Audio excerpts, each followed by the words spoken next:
very much. Pleasure to be with you. It's a true honor to be sharing some reflections on how we should think about reconstruction and reconstructing. Uh, I love the use of the expression reconstruct because in using that, there is an implication that we've got something wrong. There is somewhere we have missed the way and we face a situation of collapse, which we do. It's a privilege to be here because we are actually living in very interesting times.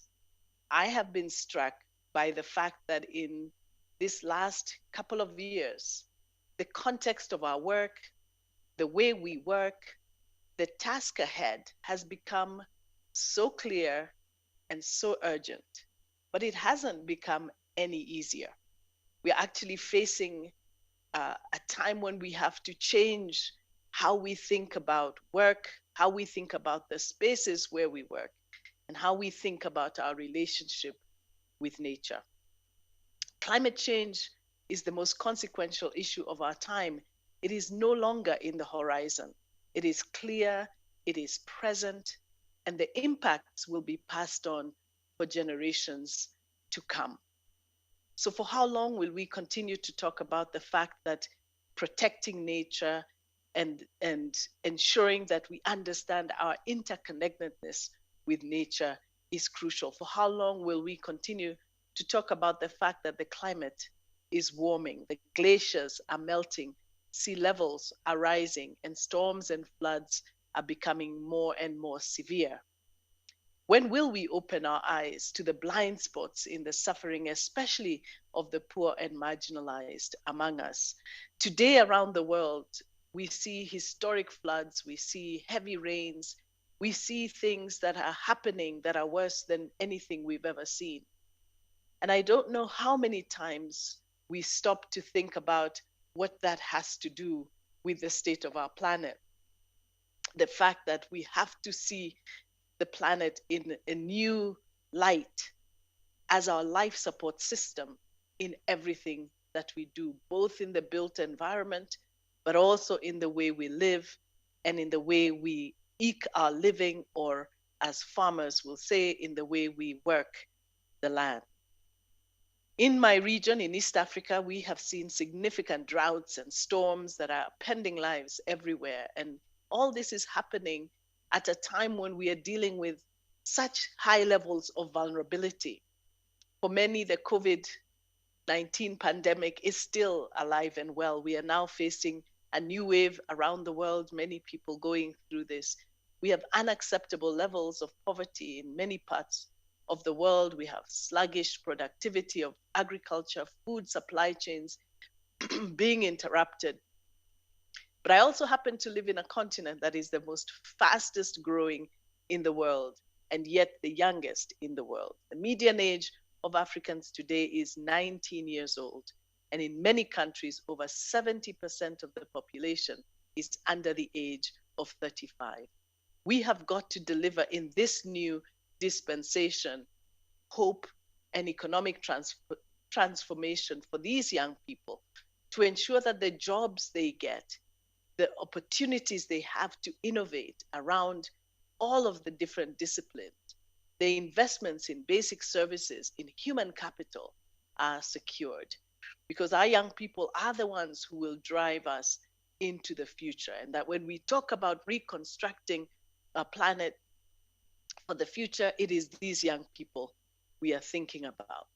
Now, as we reflect on this today, we have to stand in solidarity as well with the disruptions that are going on around the world, that are including conflict, the triple tragedy of extreme events, conflict, and so much more around our own human health and the diseases that we're dealing with.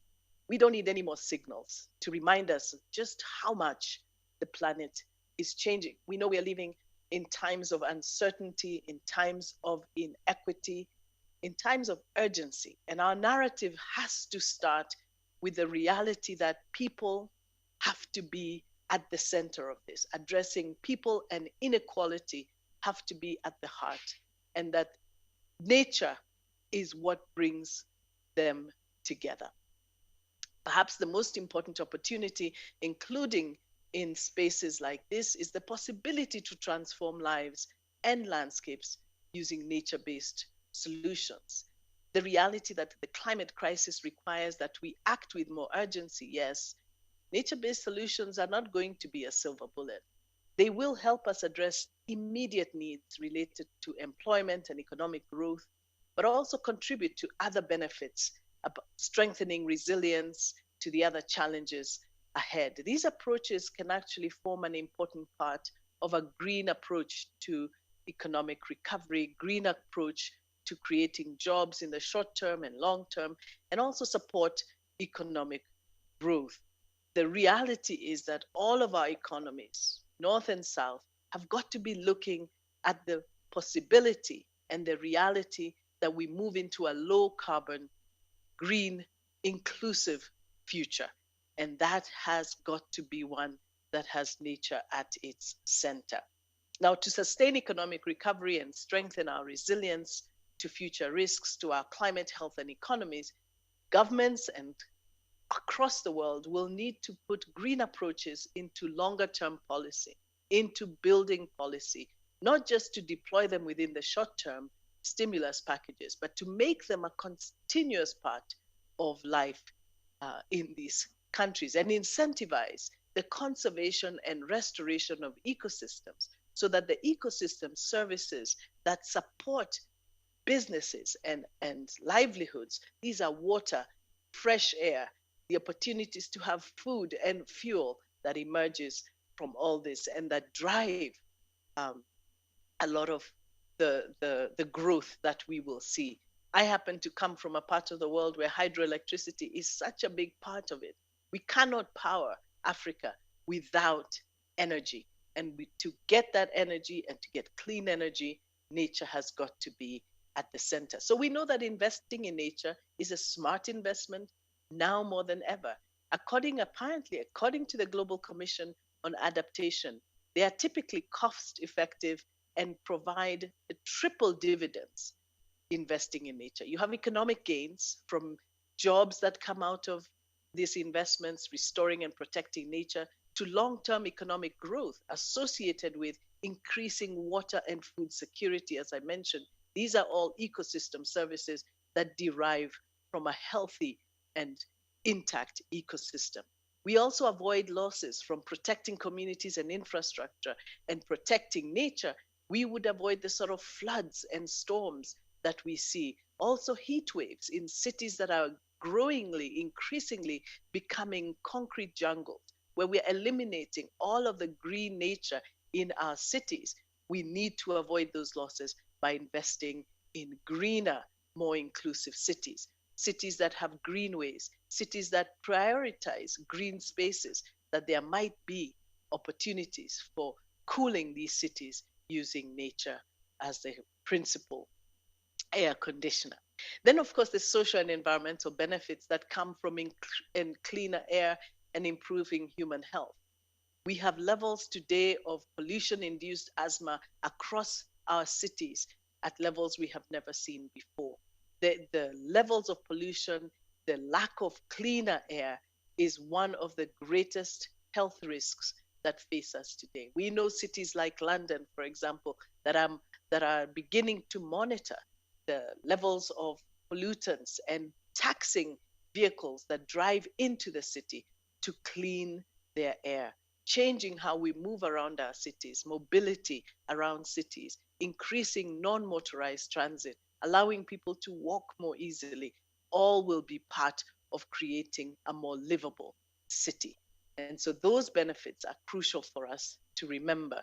They are, in general, we know that the leadership that is required that will be playing, especially by our leaders, is crucial, especially as we move into this critical, what we were saying is a critical decade, but we know now that we don't have a decade. We only have about 7 years left for us to get this right. We must begin to build the resilience that is required for us to move in the direction that makes the most sense. I have been extremely inspired by an emerging paradigm, a paradigm that is emerging around how we relate and protect our planet for the people, especially our environment for people and for the future. This paradigm is produce, protect, restore, reduce. As the global population grows from 7 billion in 2010 to a projected 9.8 billion in 2050, income growing across developing countries, food demand is of course going to increase more than 50%.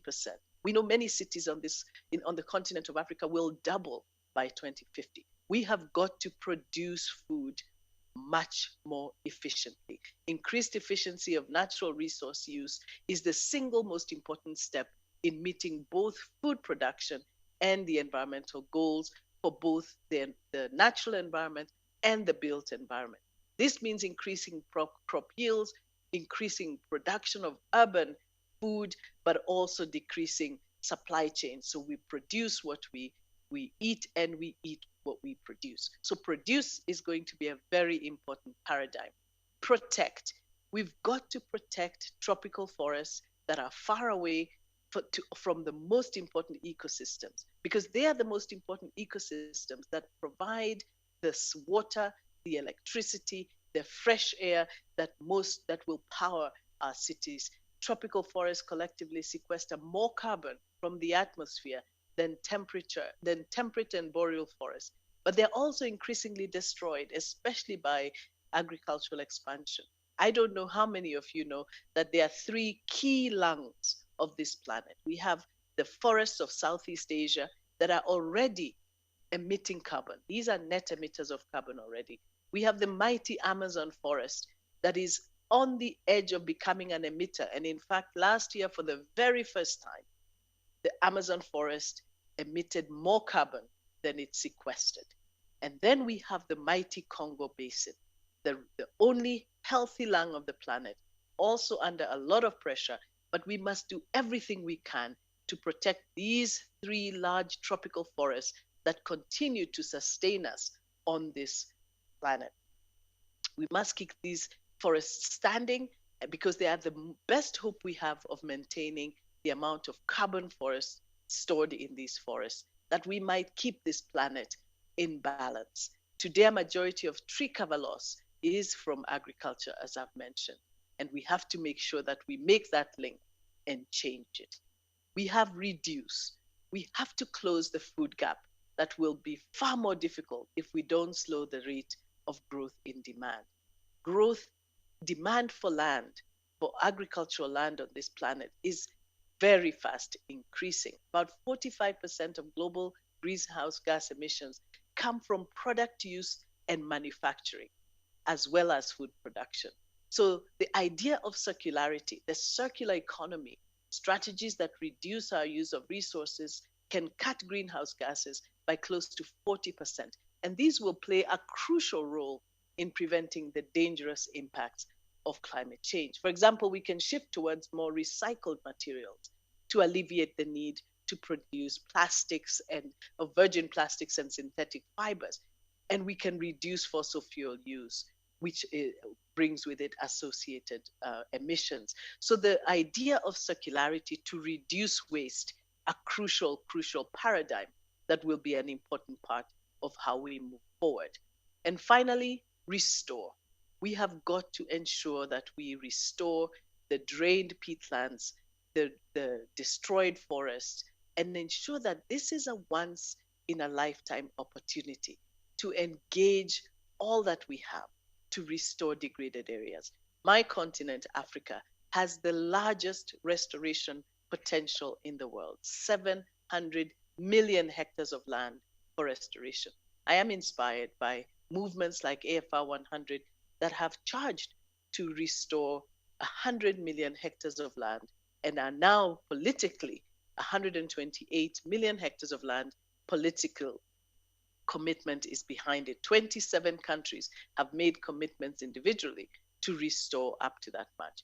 We have got to make that a once in a lifetime opportunity to give more than we can to the protection and restoration of our forests. So that paradigm is exactly where we need to go to have what we need to reconstruct the future for people and planet.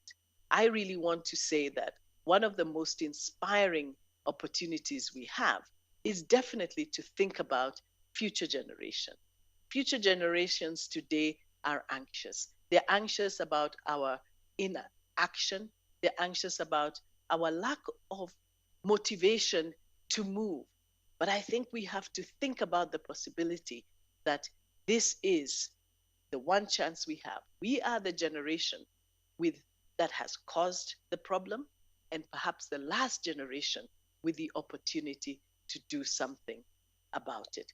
I hope that we all will be motivated in this next few years to make the difference that's required for us to choose to walk through that portal of making a difference in a way that matters for this generation and for future generations to come. Thank you.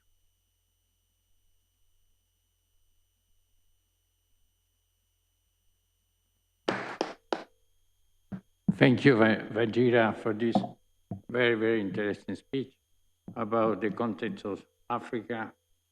Is someone want to ask something or make some comments? Maybe the Cardinal want to say something. Oh, sorry. Please. So thank you. We spoke before for the highly demand for a timber initiative to better the CO2 balance of the building sector. And you were so emotional by protecting forest and rebuild a large amount of forest. And I asked myself, how does it fit together? Maybe you can give us a key. I'm sorry, I didn't hear the last part of your question, Casina. So how can we combine the demand for building more with timber and restore the woods? Thank you very much. This is a question we get quite a bit because, of course, we need to continue building, and timber is a beautiful building material. I think the most important thing is to ensure that we have the supplies that we need. These are not, it is a false choice to think that we have to choose to either build or to protect the forest. Like most cash crops, like most products, we must create a viable supply chain for building material, for building wood. At the moment, sadly, in my part of the world, a lot of the wood that is extracted from protected areas. It's extracted from forests that are for conservation, and often not from trees that are planted for construction.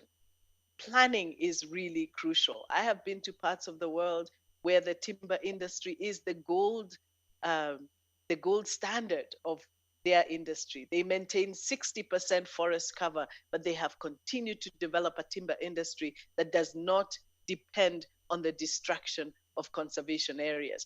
That cannot be the choice that we have to make. I think the choice we have to make is to be very thoughtful and deliberate in creating a viable value chain for timber and timber products. Thank you very much. Sheila, and after Jackie. Hi, Wanjira. This is Sheila. Wanjira and I have done a lot of work together in different things. Wanjira, you spoke about young people and Africa being a young continent. We keep talking about the things we have to leave for the generations, but we are not giving them an opportunity to take charge. You have done some stuff on that. It would be nice to know about. Thank you. Sheila, it's lovely to see you. I'm so glad you're there in person. Wonderful. You know, youth, one of the things that I have committed myself to is creating spaces for youth to engage. We often talk about youth engagement, and it's never quite meaningful. We don't create opportunities for youth to come into spaces that we occupy from a place of knowledge and information. So We've got to make it our business to create spaces where youth engage meaningfully, and then take the spaces that they need. You know, Sheila, I was asked recently whether we should be toning down what we do about climate because we are actually scaring young people with all of these uh, doomsday stories about the future. And I said to some young people, I said, do you want us to tell you uh, a little less serious is the problem? And they said, no, we want to know the truth. Our anxiety is not about the situation. We know how bad it is. We know we face catastrophic climate change if we do nothing about it in the next 7 years. We are concerned by your inaction. We're concerned by how much the science is so clear, but how little the older generation does. We do our young people great service by taking action and doing our part to leave them a better planet. And Sheila, I know you talk about this all the time, but I'm struck by how little it seems that we give ourselves that agency to make a difference. We know we have to do things and now in 7 years, but we don't do it fast enough. What will it take to unlock that sense of urgency and that sense of purpose? That's the big difference.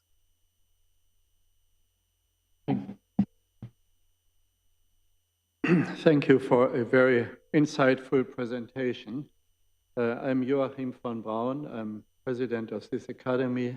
My background is agriculture and bioeconomy. I want to point at two problems which I think you implicitly mentioned. Number one, primary energy in many African countries south of the Sahara is 60% based on biomass, on bioenergy. So my first question is how to get out of this charcoal fuel wood-based primary energy. It's far more primary energy than electricity, for instance. My second question relates to agriculture. Agriculture in Africa grows still mainly through land use expansion and not through innovation. So my bottom line question is, what role science and technology to address these two problems which stand in the way of using biomass for construction? Thank you very much for those questions. The first one around energy, you're absolutely right. 600 million people cooking on open fires. Close to 80% of my own country, women cook on open fires. This is not a choice they have made. This is an issue of a lack of access and affordable energy so that they can have the options that most people in the North have.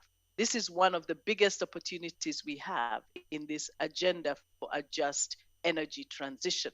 The fact that we must ensure that there's sustainable energy for all, but that energy is affordable, it's modern, and it is available for them to use. The greatest opportunity we have at the moment is to invest in renewable energy. We know that the investments in renewable energy technology that could unlock great opportunity for sustainable energy, both for cooking, but also for economic development, will come from sustainable development. But the reality of the situation is that the financing for this technology and growth of sustainable energy has not been forthcoming. We have only, of all the renewable energy investments around the world, only 2% have been made in Africa. It is a travesty. It is a disgrace that as a global family, we haven't prioritized the investments of renewable energy in Africa, certainly in most vulnerable countries. And so people continue to rely on biomass energy for cooking. But this will change because there's a great movement underway under the Sustainable Energy for All umbrella to ensure that we end this by 2030. And so there are movements around building access to sustainable energy through gas, through hydro, and through other sources so that we can build a healthier, more sustainable future. I want to mention as well, there are countries like mine, Kenya, where 80% of our energy and more comes from renewable sources. So it's not always the case that we don't have renewable energy, but it is the case that we don't have affordable energy. And so it's a prosperity issue. We've got to address the underlying drivers of poverty and then also begin to build the sort of prosperity that allows people to access affordable modern energy. Your other question around the role of science and technology in agriculture. This is a really good one. Agriculture remains one of the most important sectors for economic development and growth. But sadly, in many parts of our world, agriculture is still rain fed, agriculture is still small scale, and agriculture depends on supplies and inputs that come from very far away. We've got to transform our agricultural systems. Food systems transformation is one of the greatest opportunities. We know, for example, that African countries can trade more within the African continent now that we have the Africa Continental Free Trade Agreement that has come into force, that we might rely on inputs that don't come from so far away. I'll have you know that because of of Russia's war in Ukraine, we now have a situation of fertilizer shortage in Africa. And so food productivity will go further down because of this gap. Science and technology have a great role to play.